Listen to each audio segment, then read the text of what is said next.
Krishna Krishna Hari Ram Krishna Shankara Guru Hari Ram Ram Ram Ram Ram Hari Ram Ram Ram Ram Hakala Nigam Kalpataru Tarafalamaha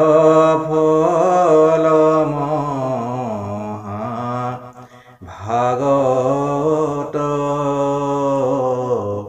Hukamukhyakhi Bhumita Bhoila Vidita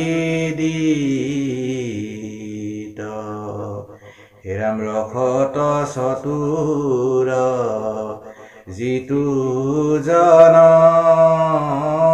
Krishna rasarane Diyamana paramahantukhe piyuka rakhayamrita Ram paramahantukhe piyuka rakhayamrita Hari Ram Ram Ram Krishna Hari Ram Krishna শ্ৰদ্ধাভাজন বাপাই সমস্ত সকলোলৈকে সেৱা জনাই আমি নিমি নৱহিত সংবাদৰ পাঠভাগলৈ আগবাঢ়িছোঁ। কৃষ্ণ বাপাই সমস্ত দমিল হৃদয় অৱতাৰৰ বৰ্ণনা কৰি আছে।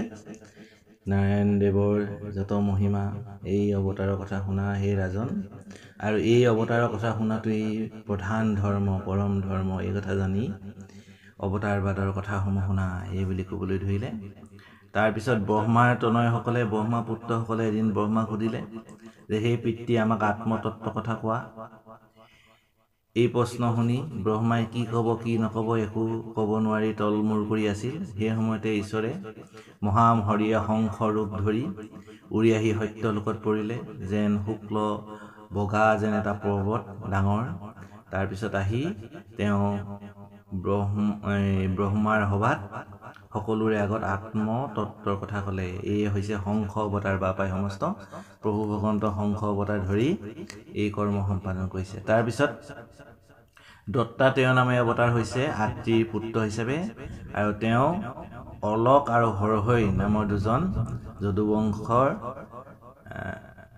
যদুবংশীক তেওঁ আত্মতত্ত্ব কথা ক'লে, আৰু লগতে যদু নিপতিকো আত্মতত্ত্ব কথা ক'লে। এই আত্মতত্ত্ব কথা কৈ তিনিজনৰে কৰ্মবন্ধ ছেদ কৰিলে। এই হৈছে দত্তাত্ৰেয় অৱতাৰ। তাৰপিছত ব্ৰহ্মাৰ মানস পুত্ৰ হৈ সনত কুমাৰ ৰূপে তেওঁ অৱতাৰ ধাৰণ কৰিলে। এই সনত কুমাৰ অৱতাৰ হৈ পৃথু ৰজাক ঈশ্বৰ জ্ঞানৰ কথা ক'লে, আৰু পৃথু ৰজাৰ জৰিয়তে সমস্ত জগতত বিদিত হ'ল। তাৰপিছত ঋষভ নামে অৱতাৰ হ'ল নাভিৰ পুত্ৰ, আৰু তোমাভাৱে জানাই নিমি ৰজাক কৈছে যে যাৰ পুত্ৰ আমি, তেওঁ সমস্ত জগত ঘূৰিলে যোগচৰ্য বধ ধৰি, আৰু সমস্ত জগতৰ ঈশ্বৰৰ লীলা গুণসমূহ প্ৰকাশ কৰিলে।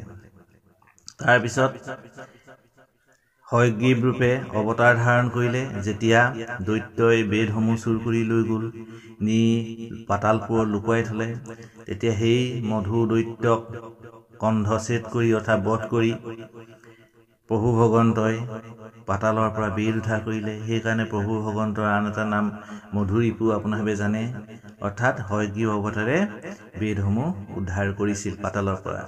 তাৰপিছত মৎস্য অৱতাৰ হ'ল। মৎস্য অৱতাৰ হৈ আপোনাভাৱে সকলোৱে জানে, মৎস্য অৱতাৰ সত্যৱতৰ যাক তেওঁ ক'লে যে সকলো শস্য বিধান ল'বা, সকলো পশু পক্ষী ঋষি মুনি সকলোকে ল'বা, এই বুলি এখন নাৱত লৈ প্ৰলয় জলৰ পৰা সমস্ত জগতৰ বিধানসমূহ ৰক্ষা কৰিলে। সেই হৈছে মৎস্য অৱতাৰ।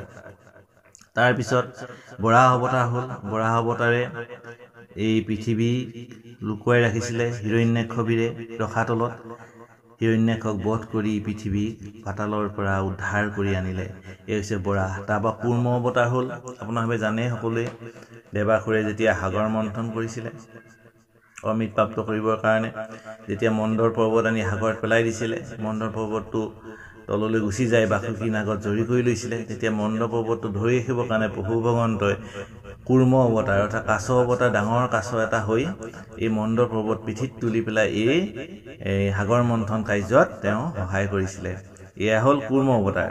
তাৰপিছত গজেন্দ্ৰক গ্ৰাহে গিলিছিলে। এই কথাটো আপোনাৰ জানে, সৰোবৰত যেতিয়া গজেন্দ্ৰই পানী খাব নামিলে হস্ত নিবিৰৰ লগত, তেওঁ প্ৰকাণ্ড গ্ৰাহে তেতিয়া তেওঁ ভৰিত ধৰিলে।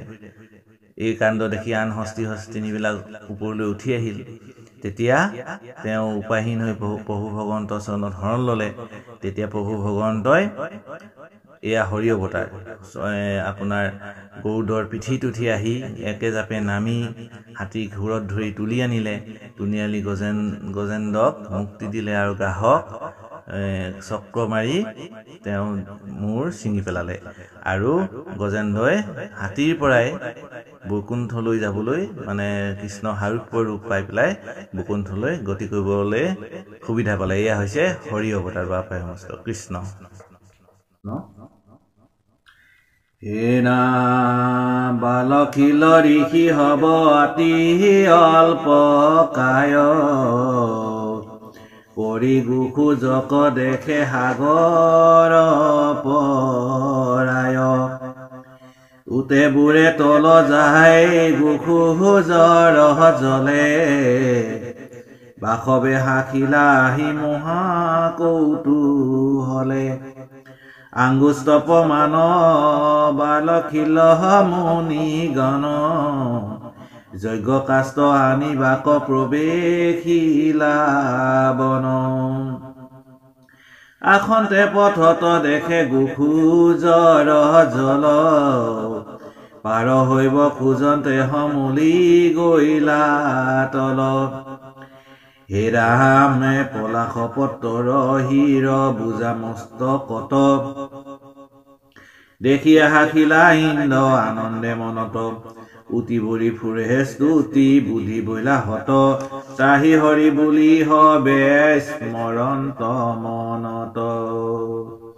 দেখি নাৰায়ণে হুয়া হৰি অৱতাৰ, কৰিলা হবাকে হেহি আপদে উদ্ধাৰ। অৰ্থাৎ বাপাই সমস্ত বাল্যশীল বুলি ঋষি আছিলে। তেখেতসকল অতি অল্পকায়, তাৰমানে তেখেতসকলৰ শৰীৰ অতি সৰু। তেখেতসকলে বনৰ পৰা যজ্ঞৰ কাৰণে কাঠ খৰি আনিবলৈ গৈছিলে। আহোঁতে বাটত গোখোজৰ মানে গৰু খোজ য'ত পানী ভৰ্তি হৈ আছে, সেইখিনিকে তেওঁলোকে পাৰ হ'ব পৰা নাই, তাত উটি ভাহি গৈছে। ইমানেই তেওঁলোকৰ সৰু, আঙুলি নিচিনা বুলি কৈছে, অকণমান। তেওঁলোকে মূৰত কাঠৰ খৰিৰ বোজা লৈ আহিছে। এই পানীত গোখোজৰ পানীত তেওঁলোকে পাৰ হৈ যাব বিচাৰিছে, কিন্তু পাৰ হৈ যাব পৰা নাই। দেখি ইন্দ্ৰই হাঁহিছে তেওঁলোকৰ। তেতিয়া ভগৱন্ত প্ৰভুৱে কি কৰিলে? ভগৱন্ত প্ৰভুৱে হৰি অৱতাৰ হৈ অৰ্থাৎ নিজেই তাতে অৱতাৰ স্বৰূপ হৈ পেলাই তেওঁলোকক তাতে উদ্ধাৰ কৰিছে। এয়া হৈছে হৰি অৱতাৰ।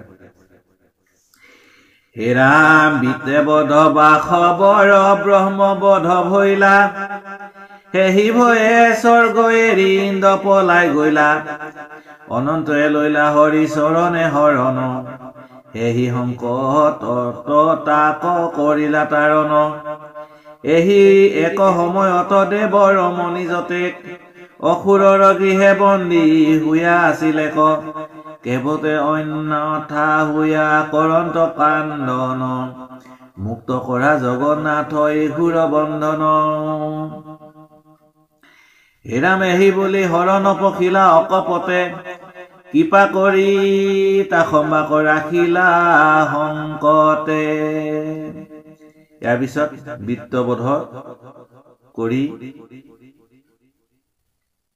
বাসৱৰ অৰ্থাৎ ইন্দ্ৰৰ ব্ৰহ্মবধ হ'ল। গতিকে সেই ভয়ে তেওঁ স্বৰ্গৰ পৰা পলাই আছিল। হৰি চৰণত শৰণ লোৱাত ভগৱন্ত প্ৰভুৱে তেওঁকো এই বিপদৰ পৰা উদ্ধাৰ কৰিলে। এই সময়তে দেৱ ৰমণীসকল যিমান আছিল অসুৰৰ ভয়ত গৃহত বন্দী হৈ আছিল। তেওঁলোকে কেৱল কান্দি কান্দি ভগৱন্ত স্তুতি কৰিছিল, হে প্ৰভু আমাক ৰক্ষা কৰা, হে প্ৰভু জগন্নাথ আমাক ৰক্ষা কৰা।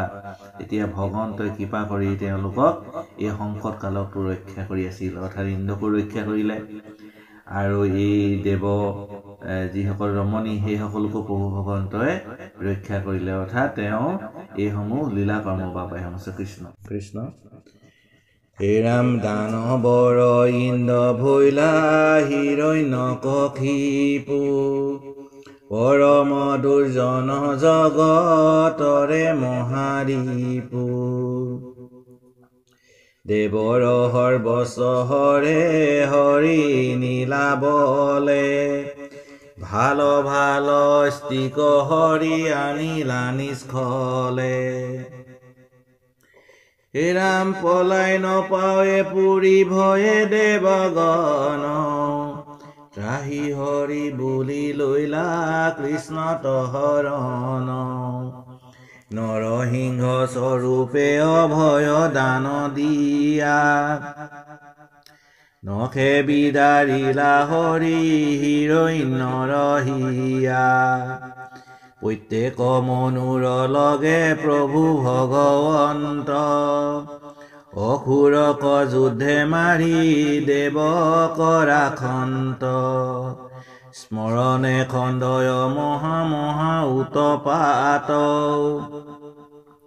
ভকত বৎসল দেৱ কেশৱ সাক্ষাৎ কলাৰূপে কৃষ্ণদেৱে ধৰি অৱতাৰ জগতক পালন কৰন্ত বাৰম্বাৰ বলি ৰজা বলে যিনি লৈলা ত্ৰিভুৱন দেৱতাৰ দুখ দেখি প্ৰভু নাৰায়ণ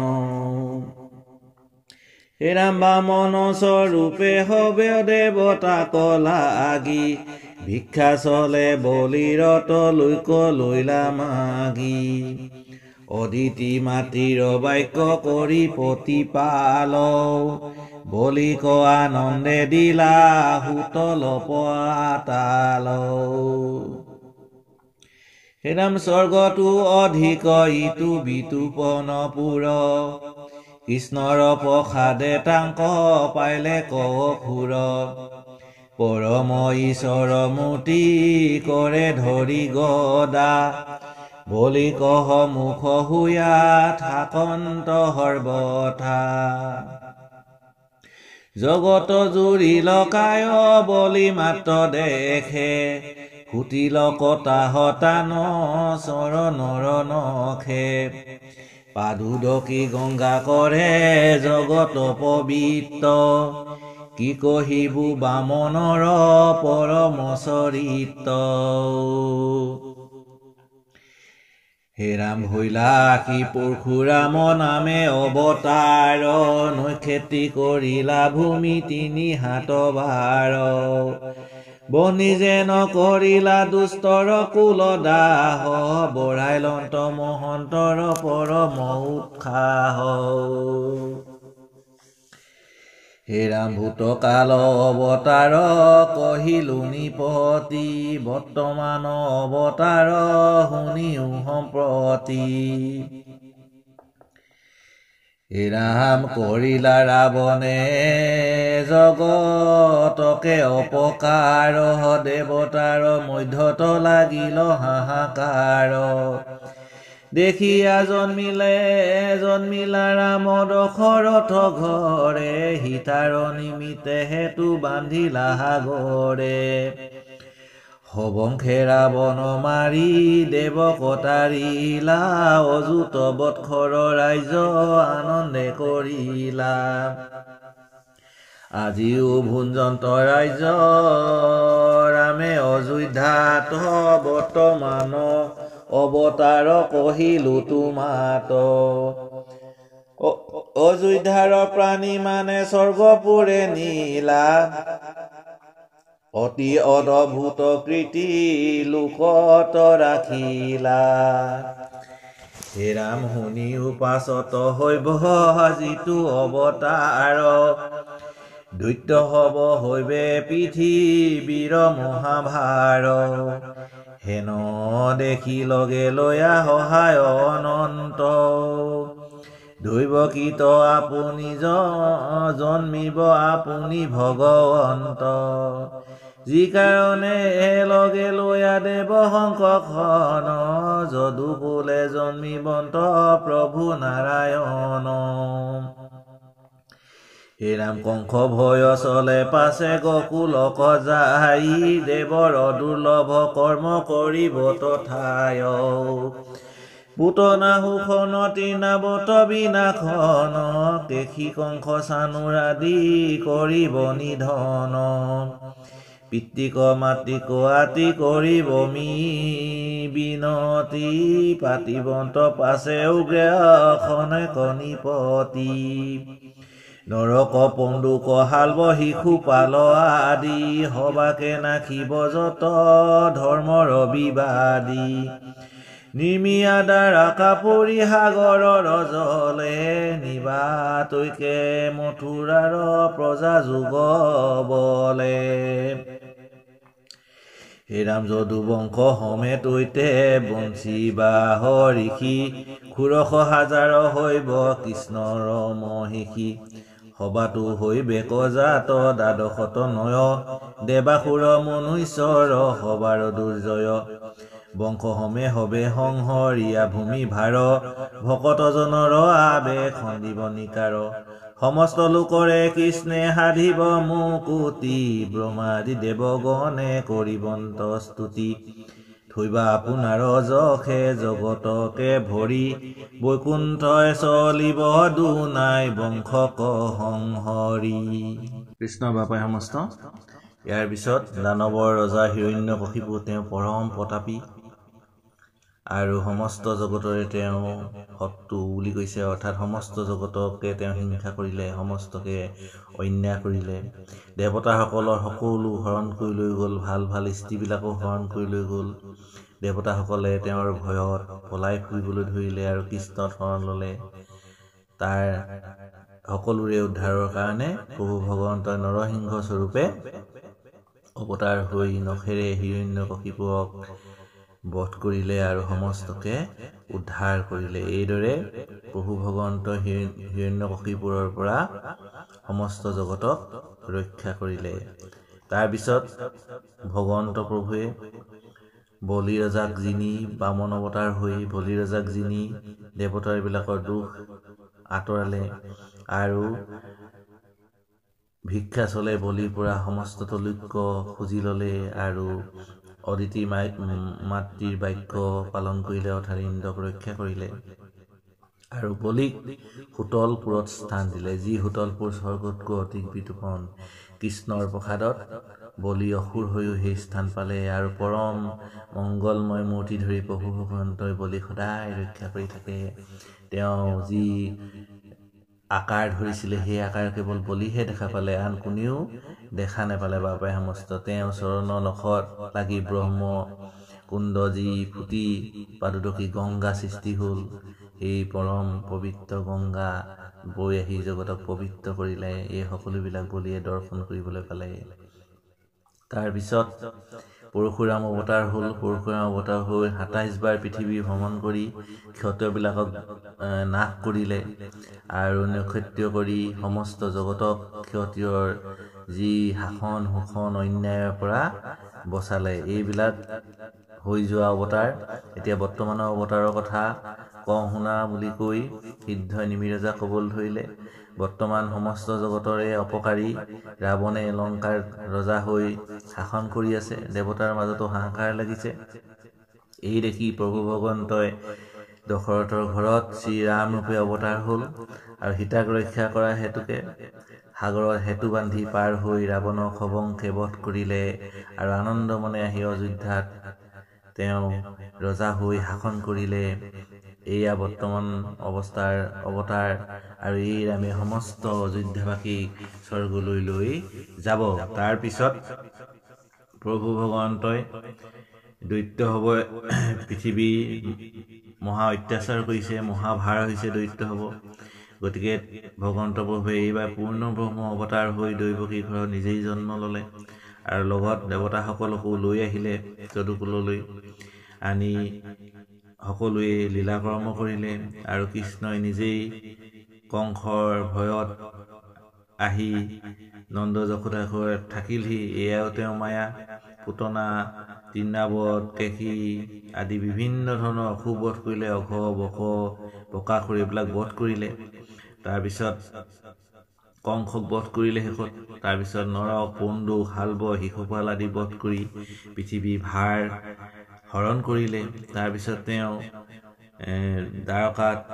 দ্বাৰকাপুৰী নিৰ্মাণ কৰিলে সমস্ত মথুৰাবাসীক যোগবলৈ লৈ গ'ল নৰকৰ ১৬,০০০ কন্যাক উদ্ধাৰ কৰি আনি বিবাহ কৰিলে এই সকলোখিনি কথা বাপাই সমস্ত কৃষ্ণ অৱতাৰৰ আমি জানো আৰু তাৰপিছত তেওঁ নিজৰ বংশকে সবংশে নাশ কৰি সমস্ত জগতৰ ভাৰ হৰণ কৰি তেওঁ বৈকুণ্ঠলৈ গতি কৰিলে এয়া হৈছে কৃষ্ণ অৱতাৰৰ কথা এই অৱতাৰ এই হৃদ সমস্তই নিমিৰজা কৰি থকাৰ ভৱিষ্যত অৱতাৰ বাপাই সমস্ত কৃষ্ণ কৃষ্ণ হে ৰাম অনন্তৰে হৈব বুদ্ধ হয় অৱতাৰ অনেক পাখণ্ড শাস্ত্ৰ কৰিব প্ৰচাৰ বেদ পথ এৰি যজ্ঞ কৰিব অসুৰ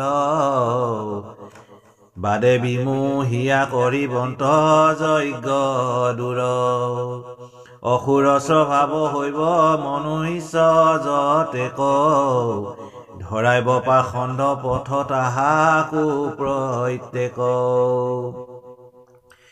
হেৰা মোহ হৈয়া ভকতিক কৰিব ধিক্কাৰ আনকে কৰিব কৰ্ম হৈয়া অনাচাৰ হৰি বিমুখক মোহি ভ্ৰমিব ভূমিত নচাহিব লোকে আপোনাৰ হিতাহিত হৈবেক আকুল ধন নাৰীৰ আক্ৰোশে হৰি কহেলিয়া নাখ যাইব এহি দুখে হেৰা বেদ বিধি বিমুখ হৈবেক দিনে দিনে নহৈব ধৰ্মত মতি অধৰ্মত বিনে ম্লেছ হব হৈব পৃথিৱীৰ অধিকাৰ নকৰিব সুখ দুখ বিচাৰ প্ৰজাৰ লোভ মোহে আকুল নচাইবে গুণ দুখ সদায় কৰিব মাত্ৰ ধনত আক্ৰোশ হৈব দুষ্ট মন্ত্ৰী তাৰ ধৰিব বচন ধনৰ নিমিত্তে যেন খাইবে প্ৰজাগণ এৰিবে আচাৰ বেদ পথ হৈব লোপ হেন দেখি চহৰৰ হৈব মহাকূপ কলিৰ শেষত কল্কি ৰূপে অৱতৰি দুজন ৰজা কহ মানেহে বিনাশিব হৰি ঘোঁৰাত চৰিয়া তীক্ষ্ণতৰ খান্দা ধৰি কাটি চিন্দি পাখণ্ড ক পেলাইবা সংহৰি আশ্বাসিব আনিয়া ভকত যত আছে কলিৰ অন্তত সত্য পৰ্বতাইব পাছে কৃষ্ণ বাপাই সমস্ত ইয়াৰ পিছত বুদ্ধ অৱতাৰ হ'ব বুলি কৈছে অনেক পাখণ্ড শাস্ত্ৰ সেই সময়ত প্ৰৱৰ্তন হৈ থাকিব বেদ পথ এৰি যজ্ঞ কৰিব বুলি কৈছে বিভিন্ন অসুৰসকলে বাদে বিমোহিত হোৱা আৰু তেওঁলোকে এই যজ্ঞসমূহৰ নাশ কৰিব অৰ্থাৎ তেওঁলোকে বিভিন্ন বাদৰ প্ৰচাৰ কৰিব অসুৰ স্বভাৱ হ'ব সকলো মানুহ আৰু পাখণ্ডৰ পথ ধৰিব সকলোৱে মোহ মায়াৰ আগত পৰি তেওঁলোকে ভকতিক ধিক্কাৰ কৰিব আৰু অনাচাৰ হৈ নানা কৰ্ম কৰিব আৰু হৰিৰ বিমুখ হৈ পৃথিৱীত ভ্ৰমি ফুৰিব কাৰো হিত নেচাব ধন আৰু নাৰীৰ প্ৰতি আসক্তি হ'ব এইদৰে নানা গুণ হ'ব অৰ্থাৎ কলিৰ সকলোবিলাক গুণ আহি পৰিব ম্লেচ্ছ হ'ব পৃথিৱী অধিকাৰ কৰিব লোভে মোহে আকুলে কেৱল অন্যায় অনীতি কৰি পৃথিৱীত প্ৰৱৰ্তন কৰি থাকিব এইকাৰণে বুদ্ধ অৱতাৰে বেদ পথ কৰি চন্ন বামনে শাস্ত্ৰ মুহি সৰ্বজনক আছে বুদ্ধ অৱতাৰে বেদ পথ চন্ন কৰি কিছু নীতি নিয়ম কৰি সমাজখনৰ ৰক্ষা কৰিবলৈ চাব আৰু এইদৰে অন্যায় অনীতি দুৰ্নীতি বাঢ়ি গৈ থকাত শেষত ভগৱন্ত প্ৰভুৱে কল্কি অৱতাৰ হ'ব কল্কি অৱতাৰ হৈ সকলোকে কাটি মাৰি সকলো ম্লেচ্ছবিলাকক কাটি মাৰি শেষ কৰি ঘোঁৰাত উঠি তীক্ষ্ণতৰ খান্দা ধৰি সমস্ত পৃথিৱীক অকণ্টক কৰিব আৰু ভকতসকলক আনি কলিৰ শেষত সত্য প্ৰৱৰ্তন কৰাব। এই দুয়ে শেষ অৱতাৰ বা পায় সমস্ত কৃষ্ণ অৱতাৰ পিছত বুদ্ধ অৱতাৰ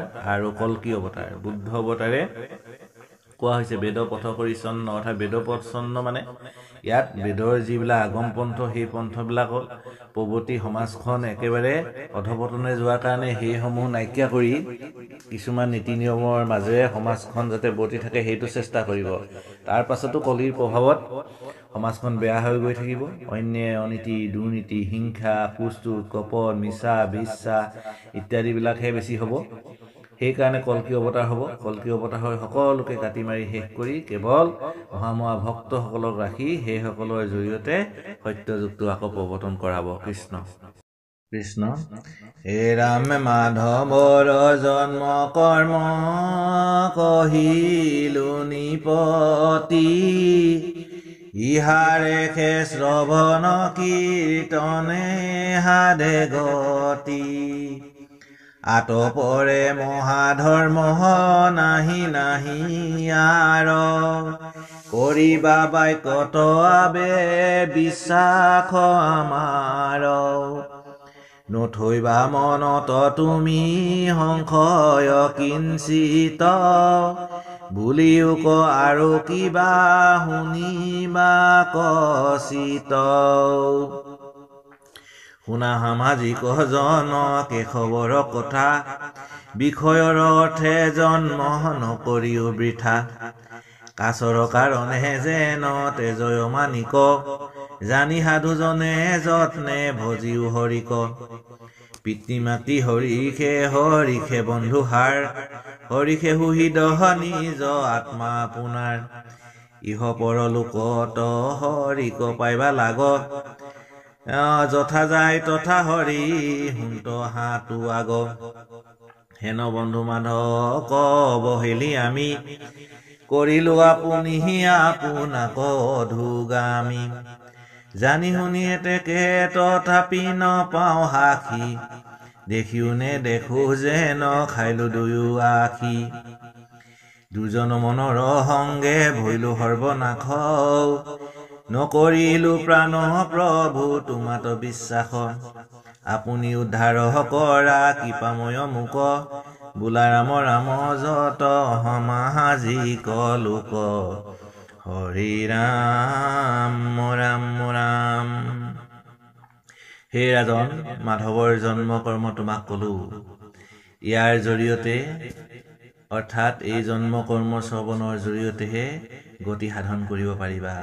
ইয়াৰ বাহিৰে আন কোনো মহাধৰ্ম নাই। আমাৰ বাক্যত তুমি বিশ্বাস কৰিবা, মনত অলপো সংশয় নেৰাখিবা। আৰু তোমাৰ যদি কিবা শুনিবৰ ইচ্ছা আছে আমাক আকৌ কোৱা, আমি আকৌ কম। গুৰুজনে সকলোকে কৈছে, সেই সামাজিক লোকসকল সকলোৱে কেশৱৰ কথা শুনা, বিষয়ৰ অৰ্থে জীৱন পাত নকৰিবা। কাছৰ কাৰণে মানিক তেজি নিদিবা। সাৱধান হৈ সকলোৱে হৰিক ভজনা কৰা। হৰিয়েই পিতৃ মাতৃ, হৰিয়েই বন্ধু, হৰিয়েই সুহৃদ, হৰিয়েই নিজৰ আত্মা। ইহ পৰলোকত কেৱল হৰিকেই পোৱা যাব। বাকী সকলোবিলাক অস্থায়ী বা বাকী সকলোবিলাক বৃত্ত নহয়। সেই জানি আমি মাধৱক কেতিয়াও অৱহেলা কৰিব নালাগে। কৰিলে আমি নিজেই অধোগামী যোৱা নিচিনা হ'ব। গতিকে আমি সকলোৱে দুজন মনৰ সংগত পৰি সৰ্বনাশ হলে নহ'ব। প্ৰভুক বিশ্বাস কৰি তেওঁতেই একান্ত চিন্তন কৰিব লাগিব আৰু নিজকে প্ৰভু ভকন্ত চৰণত অৰ্পণ কৰিব লাগিব। গুৰুজনে কৈছে, আপুনি উদ্ধাৰ কৰা কৃপাময় মোক, সেই কৃপাময় জগতৰ ঈশ্বৰ তুমি মোক উদ্ধাৰ কৰা। আৰু সামাজিক লোক সকলোকে ৰাম ৰাম বুলিবলৈ গুৰুজনে আহ্বান জনাইছে। বাবাই সমস্ত। কৃষ্ণ কৃষ্ণ। শ্ৰদ্ধাভাজন বাবাই সমস্ত। আমি দেখা পালোঁ নিমি ৰজাই ভগৱানৰ অৱতাৰসমূহৰ বিষয়ে শুনিবলৈ ইচ্ছা কৰিলে আৰু সিদ্ধ সমস্তই ভগৱানৰ সকলো অৱতাৰ ইয়াতে ক'লে আৰু এই অৱতাৰসমূহে কৰা লীলাসমূহৰ সম্পৰ্কে বৰ্ণনা কৰিলে। আৰু শেষত নিমি ৰজাক সিদ্ধ সমস্তই কৈছে যে, সেই ৰাজন, ভগৱন্তৰ এই অৱতাৰসমূহৰ কথা শ্ৰৱণ কীৰ্তনেই একমাত্ৰ ধৰ্ম। ইয়াত ক'লে, মাধৱৰ জন্ম কৰ্ম কহিলো নিপতি, ইহাৰ এখে শ্ৰৱণ কীৰ্তনে সাধে গতি আতপৰে মহাধৰ্ম নাহি নাহি আৰ কৰিবা বাক্যত আবে বিশ্বাস আমাৰ। হে ৰাজন, আমাৰ এই বাক্য তুমি বিশ্বাস কৰা যে মাধৱৰ অৰ্থাৎ ঈশ্বৰৰ জন্ম কৰ্মই একমাত্ৰ কৰিবলগীয়া আমাৰ শ্ৰৱণ কীৰ্তন কৰিবলগীয়া কথা, আৰু ই মহাধৰ্ম। এই কথাকে বাপাই সমস্ত গুৰুজনে আমাক বাৰে বাৰে স্মৰণ কৰাইছে। অৰ্থাৎ আমি পৰম দুষ্কৰ যি ব্ৰহ্মতত্ত্ব বা কৰ্মযোগ বা জ্ঞান যোগ এইসমূহ সাধন কৰিব যে নোৱাৰোঁ, এই কথাটো বাৰে বাৰে আমাক সোঁৱৰাইছে। মহাভাগৱত শাস্ত্ৰই বিভিন্ন শাস্ত্ৰসমূহৰ জৰিয়তে, গুৰুজনাই বিভিন্ন লিখনিৰ জৰিয়তে এই কথাসমূহ আমাক বাৰে বাৰে স্মৰণ কৰাইছে যে শাস্ত্ৰৰ জৰিয়তে বিভিন্ন ধৰ্ম কৰ্ম সিদ্ধান্তসমূহ আমি পাওঁ, আমি শুনিছোঁ বা আমাক বিভিন্নজনে উপদেশ দিব পাৰে। কিন্তু এই সকলোসমূহ ধৰ্ম কৰ্ম নীতি আচাৰ নিত্য নৈমিত্তিক বা জাতি কুল আশ্ৰমৰ যত ধৰ্ম, এই সকলোবিলাক কিন্তু আমাৰ বাবে আচৰণীয় নহয়। আমাৰ বাবে আচৰণীয় হৈছে ঈশ্বৰ কৃষ্ণৰ জন্ম কৰ্মসমূহ শ্ৰৱণ কীৰ্তন কৰা। ঈশ্বৰ কৃষ্ণই যিসমূহ লীলা কৰিছে সেই লীলাসমূহ শ্ৰৱণ কীৰ্তন কৰি সেই লীলাসমূহৰ কৰ্মৰ মাজত আমি মজি থকাটোৱে আমাৰ মানুহৰ, সাধাৰণ মানুহৰ কাৰণে একমাত্ৰ ধৰ্ম, আৰু ইয়াকে মহাভাগৱত ধৰ্ম বুলি কৈছে। সেইকাৰণে নিমিৰ ৰজাক সিদ্ধ সমস্তই কৈছে যে হে ৰাজন, এই মহাধৰ্ম, এই মহাধৰ্ম তুমি আচৰণ কৰা। আৰু যদি তোমাৰ মনত কিবা সংশয় আছে আৰু জানিব বিচাৰিছে আমাক সোধা, আমি আৰু কম। কিন্তু নিৰ্দিষ্ট সিদ্ধান্তটো তোমাক আমি ক'লোঁ যে এয়াই একমাত্ৰ মহাধৰ্ম, আৰু এই মহাধৰ্মকে তুমি আচৰণ কৰা। ইয়াৰ বাহিৰে তুমি আন কোনো ধৰ্ম, আন কোনো কৰ্ম, আন কোনো জ্ঞান, আন কোনো যোগ বা কৰ্মযোগৰ তুমি আশ্ৰয় কেতিয়াও নকৰিবা। বাপাই সমস্ত এই পৰম তত্ত্ব কথন আমি এই মহা শাস্ত্ৰ নিমিনৱসিদ্ধ সংবাদৰ জৰিয়তে আমি উপলব্ধি কৰিব পাৰিছোঁ।